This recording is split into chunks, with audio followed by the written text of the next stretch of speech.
Salut zami mwen. Jodi a nan numéro 578 nan rubrique nou an, ma Bible, mon trésor. Encore une fois, nous voulons attirer attention sur les versets 22 et 23 du chapitre 3 du livre des Lamentations de Jérémie. Les bontés de l'Éternel ne sont pas épuisées. Ses compassions ne sont pas à leur terme. Elles se renouvellent chaque matin. Oh, que ta fidélité est grande.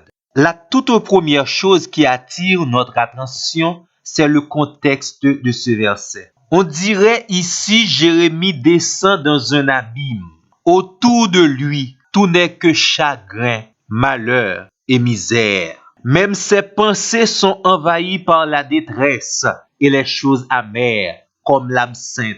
Il pense même au poison. Et c'est au milieu de ce désespoir qu'il retrouve non seulement une lueur d'espoir, mais l'espoir personnifié. Dieu, il donne de l'espoir à son serviteur en mettant au service de ce dernier ses bontés, les bontés de l'Éternel.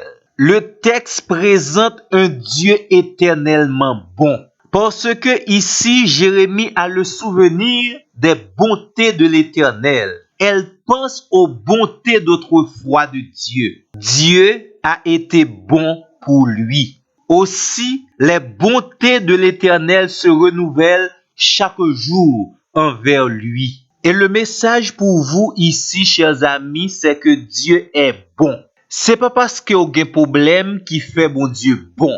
L'Éternel a été toujours bon et c'est ça qui fait bonté veut changer positivement votre situation.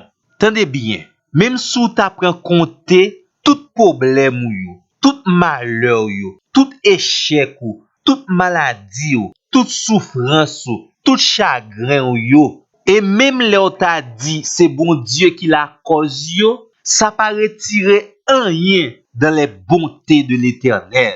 La bonté est une caractéristique de Dieu. Il est bon dans sa nature et dans ce qu'il fait. Tenez bien, même si tout le monde t'a nié, yo pas voulu accepter que le Dieu créateur est bon, mais ou même personnellement pour expérience ou avec le Seigneur, ou t'as de croire, répéter et confesser Dieu est bon. La bonté de Dieu signifie qu'il prend plaisir à faire du bien.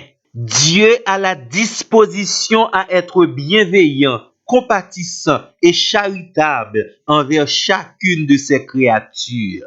La bonté de Dieu découle de son amour pour ses chères créatures. Et c'est exactement la bonté de Dieu qui accorde aux hommes les faveurs de Dieu et toutes sortes de bénédictions divines. Dieu est bon dans son amour, il est bon dans sa générosité, il est bon dans sa grâce, il est bon dans ses compassions. Dieu est bon en tout. Et Dieu est bon pour nous. Comme l'apôtre Paul, en Romains 11, verset 22, nous vous supplions, nous vous demandons de considérer la bonté de Dieu pour vous. Zami moi, Psaume 34, verset 9. Sentez et voyez combien l'Éternel est bon.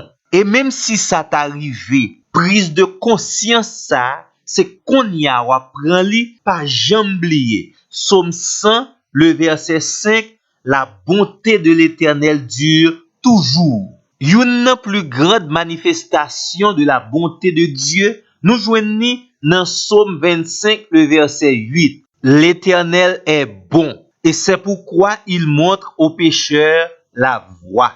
Zami moi, même Jean avec Jérémie, moi t'a aimé ou pour petit temps et prend conscience pour changer la qualité de vos pensées malgré les tristes malheurs qui arrivent sur votre vie. Dieu est véritablement bon. Tant qu'au Psaume 145 verset 8 dit nous, l'Éternel est miséricordieux et compatissant. Et dans verset 9 là, il insiste, l'Éternel est bon envers tous et ses compassions s'étendent sur toutes ses œuvres. Et nous-mêmes nous attendons que vous confessez et certifiez comme l'a si bien fait l'auteur du psaume 119 au verset 68, disant, Éternel, tu es bon.